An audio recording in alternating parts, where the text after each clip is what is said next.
नमस्कार दोस्तों, the PYQ channel पर आप सभी का स्वागत है। तो दोस्तों, हम यहाँ पर समीक्षा अधिकारी के पेपर को डिस्कस करेंगे और आप लोगों से अनुरोध है कि प्लीज़ आप सब्सक्राइब करिए, क्योंकि हम लोग बहुत जेन्युइन तरीके से सारे के सारे एक्सपीरियंस टीचर हैं और सारे एक्सपीरियंस को आपके साथ शेयर करना चाहते हैं और बहुत ही जेन्युइन तरीके से हर पेपर को हम लोग सॉल्व कर रहे हैं। साथ ही में फॉरेस्ट गार्ड के लिए एक पूरा प्लेलिस्ट बन चुका है, 18 क्लासेस हैं, आप उसको देखिए और आपको जरूर लाभ होगा। उसके साथ आपको बता देना चाहता हूं कि पीटी परीक्षा के लिए दोस्तों हम लोगों ने जल्दी ही एक फ्री ऑफ कॉस्ट नया बैच लाया है। वो बिल्कुल ही फ्री है, तो वो बैच आपको यूट्यूब पर मिलेगा और उसके साथ साथ जो भी अच्छे प्रश्न है जो पीईटी में आने की संभावना है वो मैम के मदद से और सर लोगों की मदद से हम लोग शॉर्ट्स के माध्यम से दे रहे हैं। तो आपसे फिर से गुजारिश है कि अपने हाथ को मत रोकें और सब्सक्राइब कर डालें। चलिए चलते हैं। तो पहला क्वेश्चन है दोस्तों, एंटीबायोटिक्स अधिकांशतः प्राप्त होते हैं कवकों से, विषाणुओं से, जीवाणुओं से या आवृत बीजियों अर्थात एंजियोस्पर्म से। तो इसका जो सही ऑप्शन है वो है बैक्टीरिया से, क्योंकि जो भी एंटीबायोटिक्स होते हैं वो बैक्टीरिया से ही प्राप्त होते हैं अर्थात जीवाणुओं से प्राप्त होते हैं। ठीक है, जैसे अलेक्जेंडर फ्लेमिंग ने पहली बार एंटीबायोटिक पेनिसिलिन की खोज की थी। इसके अलावा स्ट्रेप्टोमाइसिन, टेट्रासाइक्लिन, एरिथ्रोमाइसिन इत्यादि जो है ये सब के सब आपका एंटीबायोटिक है। अगला प्रश्न है कि निम्नलिखित में से कौन सही सुमेलित नहीं है। तो पहले ही आपको बता दे रहा हूं, अगर आपको इस प्रकार कृषि का कोई प्रश्न मिलता है तो प्रीवियस ईयर क्वेश्चंस को जरूर करके जाएंगे। क्यों? क्योंकि कृषि के जो प्रश्न है वो बिल्कुल हूबहू वैसे ही पूछे जाते हैं। तो इसमें लिखा है मक्का, मूंगफली, काबुली चना और तंबाकू। मक्के के सामने लिखा हुआ है नर मंजरी निकलना, मूंगफली के सामने खूंटी बनना, काबुली चना में किल्ले निकलना और तंबाकू में शीर्ष कर्तन। तो जो सुमेलित नहीं है वो है आपका काबुली चना किल्ले निकलना, क्योंकि काबुली चने में किल्ले नहीं निकलती है। किल्ले निकलती है आपकी गेहूं में, धान में, जौ में, मक्का में। ठीक है दोस्तों, तो याद रखेंगे कि गेहूं में, जौ में, धान में, मक्का में किल्ले निकलती हैं, जबकि काबुली चने में किल्ले नहीं निकलती हैं। ठीक है, अगले प्रश्न पर चलते हैं दोस्तों। एक एक्सरसाइज सी ड्रैगन के बारे में दिया हुआ है कि सी ड्रैगन जो एक्सरसाइज है वो जनवरी 2022 में हुई है। तो ये अभी आपके आगामी 27 जुलाई के लिए महत्वपूर्ण नहीं है, परंतु इस तरह की अनेक एक्सरसाइज महत्वपूर्ण है जो क्लासेस के माध्यम से आपको जरूर करा दी जाएंगी। तब तक आप लोग प्रीवियस ईयर पेपर्स जो है उसके लिए बने रहिए। अगला प्रश्न आता है कि कौन ऐसा कवि है जो कि स्वाधीनता पूर्व भारत का राष्ट्रवादी कवि नहीं था। अर्थात जब भारत आज़ाद नहीं हुआ था तब ये राष्ट्रवादी कवि नहीं थे, लेकिन जब भारत आज़ाद हुआ तो ये राष्ट्रवादी कवि बन गए। इन कवि का नाम है शिव कुमार बटालवी। ठीक है, शिव कुमार बटालवी जो है वो पहले एक रोमांटिक कवि थे, अर्थात हीरो हीरोइन के स्तर पर प्रेम प्रसंग की जो रचनाएं थीं ऐसी रचनाएं करते थे, लेकिन आज़ादी के बाद से ये राष्ट्रवादी कवि बन गए। इनकी प्रमुख रचनाओं का नाम आरती, लाजवंती, लूना, अलविदा है, जो कि महत्वपूर्ण हो जाता है एग्जाम के लिए। अगला है यहाँ पर कि अलास्का एक क्षेत्र है अमेरिका का, वो उसके संबंध में दो कथन दिए हुए हैं। पूछता है कि कौन सा कथन सही है। पहला कथन दिया है कि यह संयुक्त राज्य अमेरिका का तेल उत्पादक राज्य है।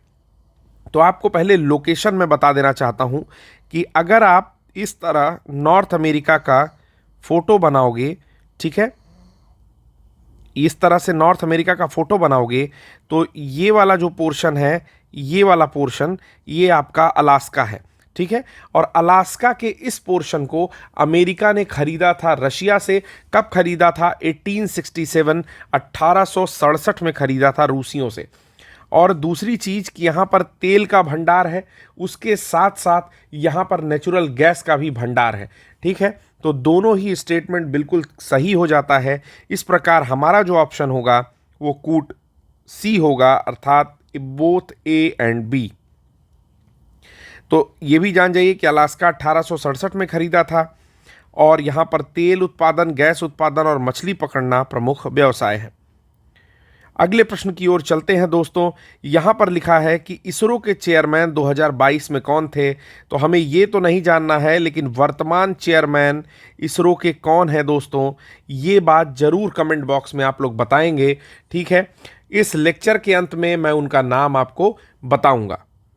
हालांकि आप लोगों को अभी बता देता हूं, नहीं तो लास्ट तक जो है आप लोग इंतजार नहीं कर पाएंगे। वी नारायणन, नारायणन।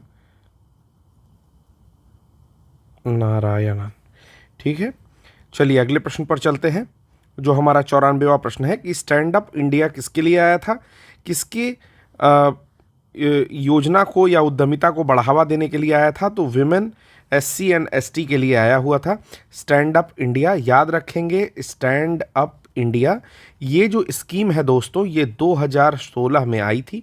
तो याद रखना है कि स्टैंड अप इंडिया 2016 में आई थी, जिसमें बैंक की प्रत्येक शाखा से कम एक अनुसूचित जाति या अनुसूचित जनजाति एवं इसके साथ में एक महिला उद्यमी द्वारा ग्रीनफील्ड परियोजना की स्थापना करने के लिए ऋण की सुविधा प्रदान किया जाता था।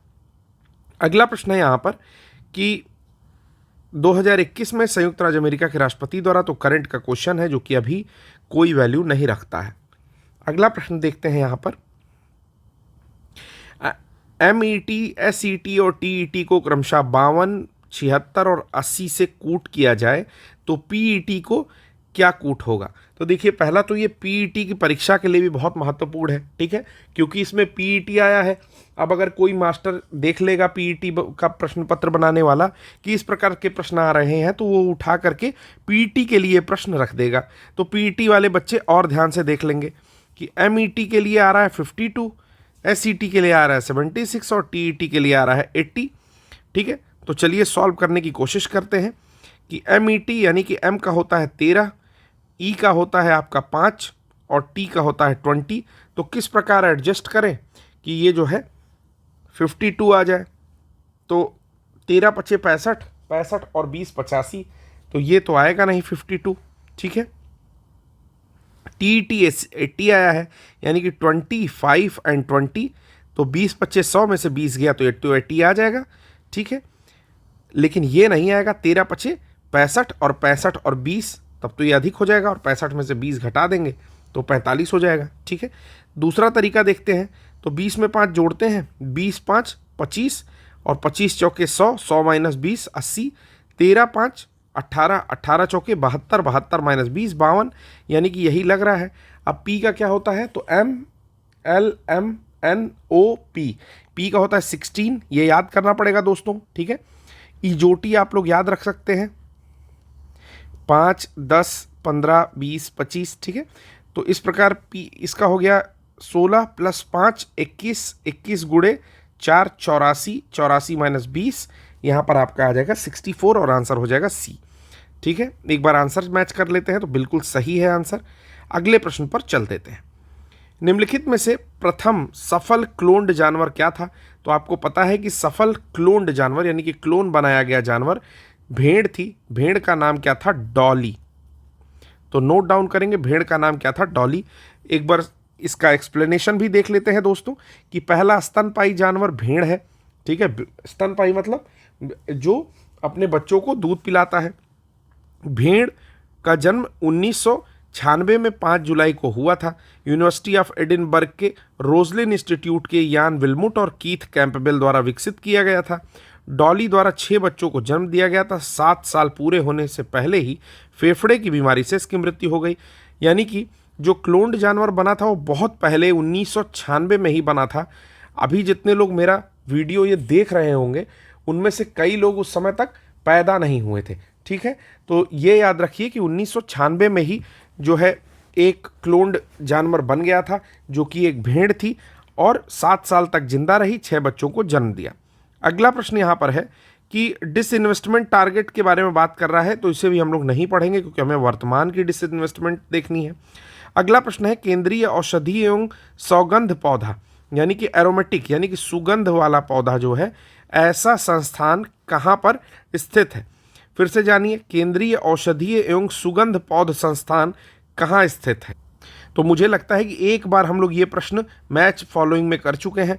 तो आपको बता देना चाहता हूं कि central institute of medicinal and aromatic plants, जिसको CIMAP कहेंगे, ठीक है, CMAP कहेंगे, ये आपका CMAP लखनऊ में है। ठीक है, CMAP कहाँ पर स्थित है? तो CMAP स्थित है लखनऊ में। ठीक है दोस्तों, चलिए अगले प्रश्न पर चलते हैं। तो ये एक बार देख लीजिए एक्सप्लेनेशन कि CMAP या केंद्रीय औषधि एवं सुगंध पौध संस्थान लखनऊ में स्थित है। ये औषधि एवं सुगंधित पौधों के क्षेत्र में शोध, विकास एवं प्रचार प्रसार का कार्य करता है। यह CSIR यानी कि council of scientific and industrial research, वैज्ञानिक एवं औद्योगिक अनुसंधान परिषद की एक अग्रणी पादप अनुसंधान प्रयोगशाला है। इसके 4 अन्य शोध केंद्र बंगलुरु, हैदराबाद, पंतनगर और पुरारा में स्थित है। ठीक है, चलिए आगे चलते हैं अगले प्रश्न पर। 100वां प्रश्न यहां पर है हम लोग के पास।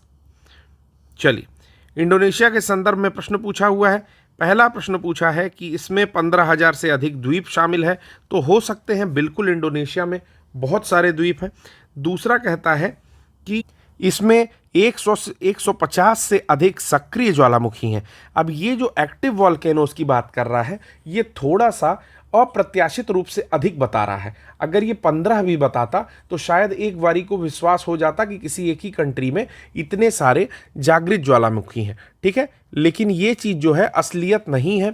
और तो ये स्टेटमेंट उस हिसाब से दोस्तों गलत लग रहा है, लेकिन ये स्टेटमेंट बिल्कुल सही होना चाहिए। तो ओनली 1 यहाँ पर सही ऑप्शन होगा। तो देखते हैं, इंडोनेशिया में 15,000 से अधिक द्वीप हैं, सही बात है। अधिक सक्रिय ज्वालामुखी हैं, लेकिन सक्रिय ज्वालामुखी लगभग 100 हैं। ठीक है,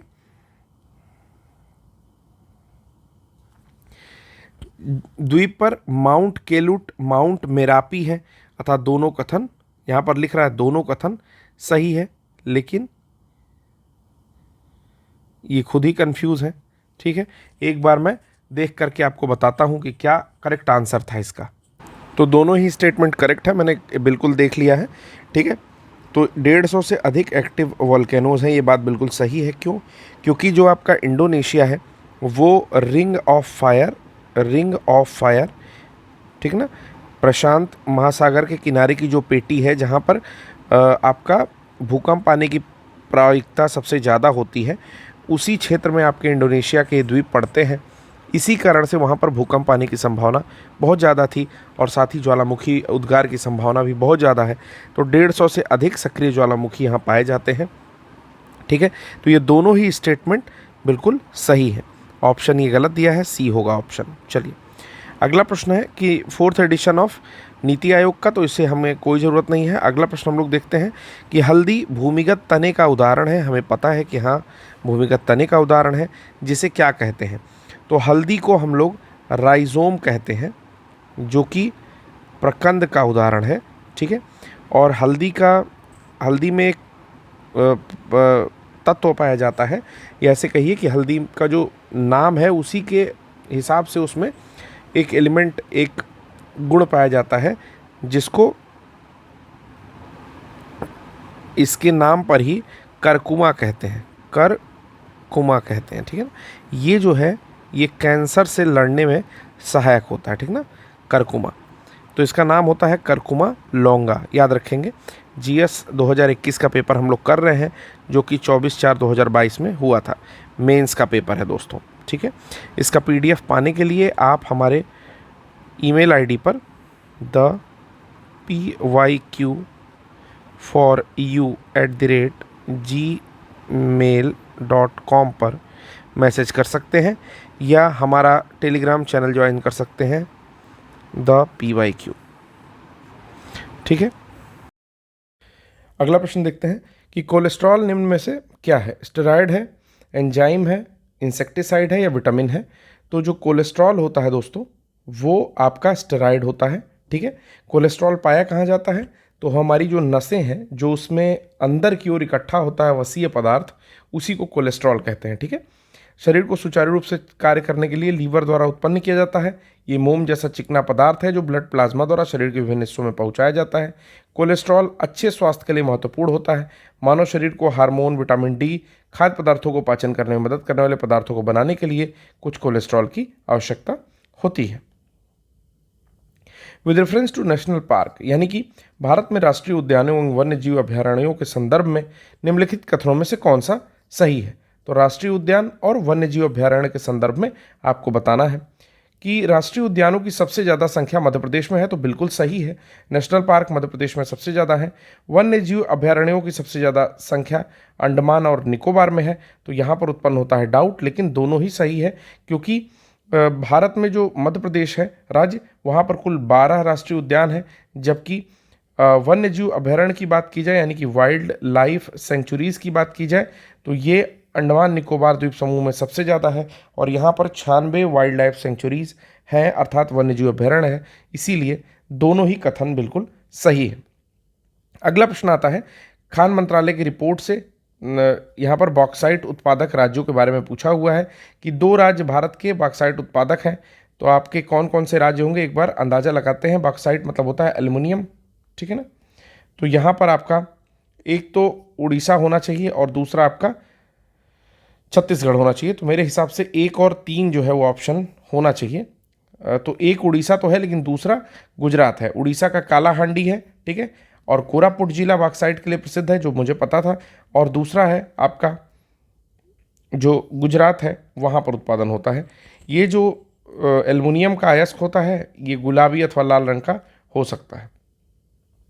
To reduce the interest payment on the electricity sector, which scheme has been launched by Government of India? तो कौन सी स्कीम है जो कि गवर्नमेंट ऑफ इंडिया ने लॉन्च किया है? तो ये जो स्कीम है वो है सौभाग्य स्कीम, ठीक है, जो कि गवर्नमेंट ऑफ इंडिया ने लॉन्च किया है। सौभाग्य स्कीम आपका, लेकिन ब्याज भुगतान के लिए यहाँ पर उदय स्कीम आई है, ठीक है।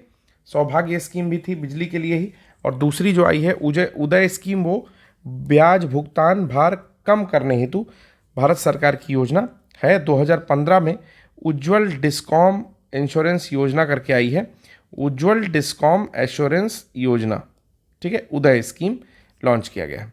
चलिए, निम्नलिखित सारणी में लुप्त संख्या पूछता है, x क्या होगा? तो एक बार अंदाजा लगाते हैं कि 3 है, 8 है और 11 हो जा रहा है, ठीक है। यानी कि ये कुछ इस प्रकार बैठ रहा है कि 3 दूना 6 धन 2, यानी कि 8, 6 दूना 12 धन 2 14, 4 दूना 8 धन 2, ठीक है, यानी कि 10 होना चाहिए। ऑप्शन 10 जहाँ भी होगा करेक्ट है। अगला आता है कि पॉलीथीन बनाने में किस गैस का उपयोग होता है? तो आपको पता है कि इथाइलिन का उपयोग होता है, ठीक है, C2H4 का उपयोग किया जाता है, ठीक है। तो एथिलीन का उपयोग किया जाता है, C2H4 का उपयोग किया जाता है, और इसमें एक बहुलीकरण प्रक्रिया होती है। बहुलीकरण मतलब C2H4 को C2H4 से n टाइम्स जोड़ दिया जाता है, यानी कि बहुत लंबा स्ट्रक्चर बनाया जाता है। वो बहुलीकरण या बल्कनाइजेशन के द्वारा फिर आपका पॉलीथीन का निर्माण होता है। केंद्र की कार्यपालिका शक्ति निम्न में से किसमें निहित होती है? तो केंद्र की जो कार्यपालिका शक्ति है भारत के संविधान के अनुसार, वो आपका राष्ट्रपति यानी कि प्रेसिडेंट में निहित होती है, ठीक है। राष्ट्रपति के लिए कौन सा आर्टिकल है? तो 52 ये बताता है कि भारत का एक राष्ट्रपति होगा, ठीक है। और 53 ये बताता है आर्टिकल कि भारत की समस्त कार्यपालिका शक्ति किसमें निहित होगी? राष्ट्रपति में निहित होगी, ठीक है। अनुच्छेद 53(1) के अनुसार केंद्र की कार्यपालिका शक्ति राष्ट्रपति में निहित होगी और वह इसका प्रयोग संविधान के अनुसार स्वयं अथवा अपने अधीनस्थ अधिकारियों के द्वारा करेगा, ठीक है। अगला आता है यहाँ पर मैच लिस्ट करनी है। यहाँ पर आयु दिया हुआ है और ऑफिस पद दिया हुआ है कि 21 साल, 25, 30 और 35 साल, ठीक है। तो सबसे पहले आपको पंचायत का सदस्य बनने के लिए कम से कम जो है 21 साल कंप्लीट होना चाहिए। तो सबसे पहले ए का 2 होगा, एक बार ऑप्शन मिला लेते हैं, यानी कि ए और सी में कोई ऑप्शन होना चाहिए। दूसरा है यहाँ पर कि राज्य विधानसभा के सदस्य बनने के लिए आपका 25 साल होना चाहिए, ठीक है। वहीं परिषद का सदस्य बनने के लिए 30 और भारत का राष्ट्रपति बनने के लिए मिनिमम 40 साल होना चाहिए, यानी कि ए ऑप्शन जो है वो हम लोग का करेक्ट हो जा रहा है, ठीक है। डी का 1, इस प्रकार ए ऑप्शन जो है करेक्ट हो जा रहा है। देखिए, यही मैंने बताया था कि राष्ट्रपति का 35 साल होना चाहिए, ठीक है। यहाँ पर एक बार और दिया है, देख सकते हैं कि पंचायत सदस्य के लिए 21 वर्ष, जबकि वोट देने के लिए 18 वर्ष, ठीक है। बाकी राज्य विधान सभा के लिए याद रखिएगा, विधानसभा जो कि सारे स्टेट्स में है, लेकिन विधान परिषद मात्र आपके कितने स्टेट्स में है वो आप कमेंट बॉक्स में बताइए। 30 वर्ष जो है वो राज्य विधान परिषद के सदस्यों के लिए है और 35 वर्ष भारत के राष्ट्रपति के लिए है। ठीक है, अगला आता है प्रशांत महासागर में स्थित है गैलापागोस द्वीप, निम्न में से कौन कौन सा इसके बारे में स्टेटमेंट सही है, ये देख लेते हैं। इसकी उत्पत्ति ज्वालामुखी गतिविधियों द्वारा हुई है, तो बिल्कुल करेक्ट स्टेटमेंट है। गैलापागोस आइलैंड जो है उसकी उत्पत्ति आपके ज्वालामुखी गतिविधियों द्वारा हुई है। दूसरा है ये दक्षिण अमेरिका राष्ट्र पेरू का हिस्सा है, तो मुझे लगता है कि एग्जैक्टली पेरू का हिस्सा नहीं है, लेकिन पेरू के पास पाया जाता है, शायद वो फ्रांस का हिस्सा है या यूके का हिस्सा है। ठीक है, मतलब कोई यूरोपियन कंट्री उस पर दावा करती है। तो देख लेते हैं कि गैलापागोस द्वीप प्रशांत महासागर में भूमध्य रेखा के आसपास फैले ज्वालामुखी द्वीप का एक समूह है। यह समूह इक्वाडोर का हिस्सा है। किसका हिस्सा है? तो इक्वाडोर का हिस्सा है। दक्षिणी अमेरिकी महाद्वीप से लगभग 1000 किलोमीटर दूरी पर स्थित है। वर्ष 1978 में गैलापागोस द्वीप समूह को यूनेस्को द्वारा विश्व धरोहर स्थल के रूप में चिन्हित किया गया था। इस द्वीप पर मांटा, रे और शार्क जैसी जलीय प्रजातियां पाई जाती हैं। इक्वाडोर द्वारा इस द्वीप समूह को एक हिस्से को 1935 में वन्य जीव अभयारण्य अर्थात वाइल्ड लाइफ सेंचुरी बना दिया गया। इस अभयारण्य को 1959 में गैलापागोस नेशनल पार्क में बदल दिया गया, अर्थात ऑप्शन ए करेक्ट होगा। अगला प्रश्न है यहाँ पर, तो एक करंट से प्रश्न 2020-21 से, तो हम लोग छोड़ेंगे इसको। ठीक है, अगला हम लोग प्रश्न देखने चलते हैं कि नटराज नृत्य के भगवान की मूर्ति के संदर्भ में दो कथन। तो एक बात तो जानिए कि चोलों ने बनवाया था इसको, सबसे पहले ये चीज़ याद रख लेनी है। कहता है यह मूर्ति नृत्य करते हुए 4 हाथों वाले शिव की प्रतिनिधित्व करती है, तो बिल्कुल सही है, ये 4 हाथों वाले शिव का प्रतिनिधित्व करती है। इन राइट ईयर की दाहिने कान में वह पुरुष का कुंडल पहने है, बाएं में महिला का, तो बिल्कुल ही सही होगा ये।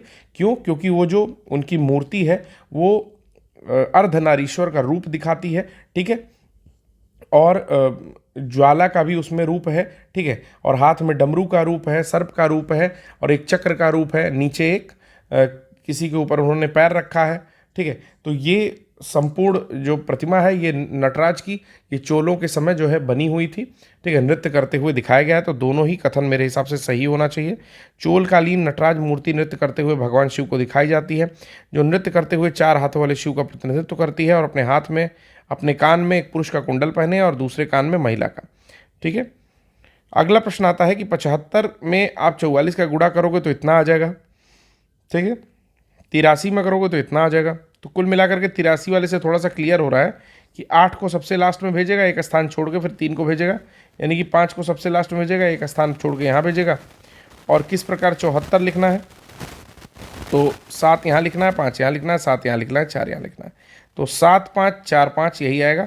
ठीक है, अच्छा ठीक है, तो उसको भी बता दिया कि ये होता है आपका। ठीक है, 55 में 48 करोगे तो ये होता है, तो बताना है आपको 14 में 45 करोगे तो कितना होगा। तो आपको बता देना चाहता हूँ कि 4 जो होगा वो आगे आ जाएगा, तो सीधे आंसर सुनिए। बाद वाला जो है वो इस प्रकार व्यवस्थित होगा कि 45 इस प्रकार व्यवस्थित कर देंगे 4 और 5 से। ठीक है, और इसी से शुरू होगा, 4 से शुरू होगा, लेकिन 1 और 4 जो व्यवस्थित होगा वो कैसे होगा दोस्तों, तो उल्टे क्रम में होगा। अर्थात ये आप लिख रहे थे 45 और यहाँ पर लिखोगे 4 और यहाँ पर लिखोगे 1, यानी कि 4 4 5 1 होगा। आंसर सी आंसर हो जाना चाहिए इसका। तो देख लीजिएगा, बहुत आसान सा प्रश्न है। फिर कहता है कि जिस प्रकार भाग संपूर्ण से संबंधित है उसी प्रकार चाप किससे संबंधित है। ठीक है ना, तो चाप आपका संबंधित होना चाहिए जीवा चाप सेगमेंट खंड सेगमेंट।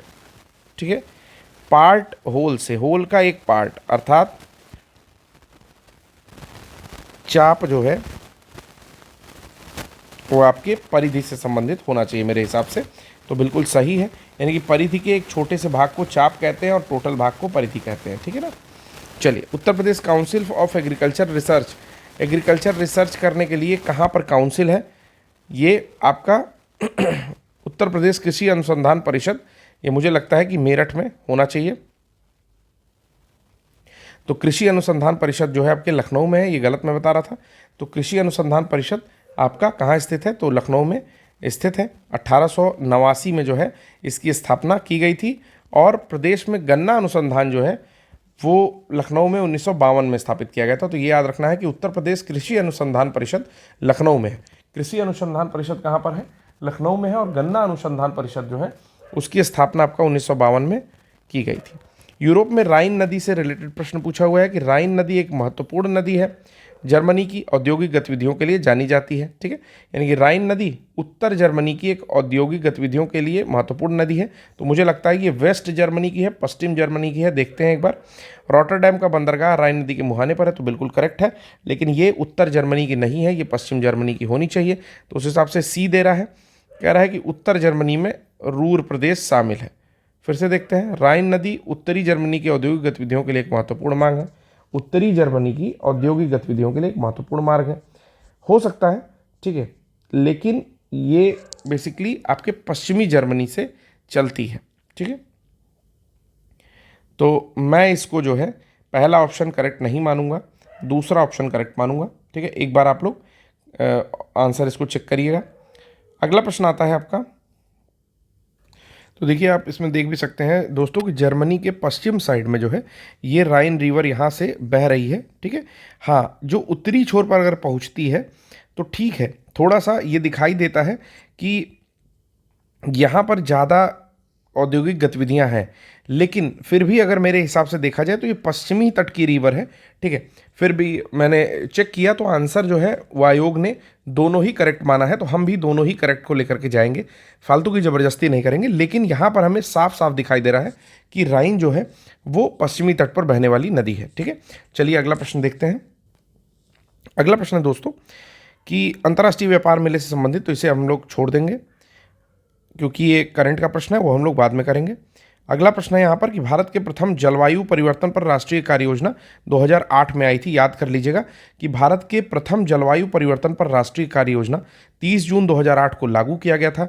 यह उन साधनों की पहचान करता है जो विकास के लक्ष्यों को प्रोत्साहित करते हैं, साथ ही जलवायु परिवर्तन पर विमर्श के लाभ को प्रभावशाली रूप से प्रस्तुत करता है। राष्ट्रीय कार्य योजना के कोर के रूप में 8 राष्ट्रीय मिशन हैं जो राष्ट्रीय परिवर्तन अनुकूल तथा न्यूनीकरण, ऊर्जा दक्षता, प्राकृतिक संसाधन संरक्षण की समझ को बढ़ावा देने के लिए केंद्रित है।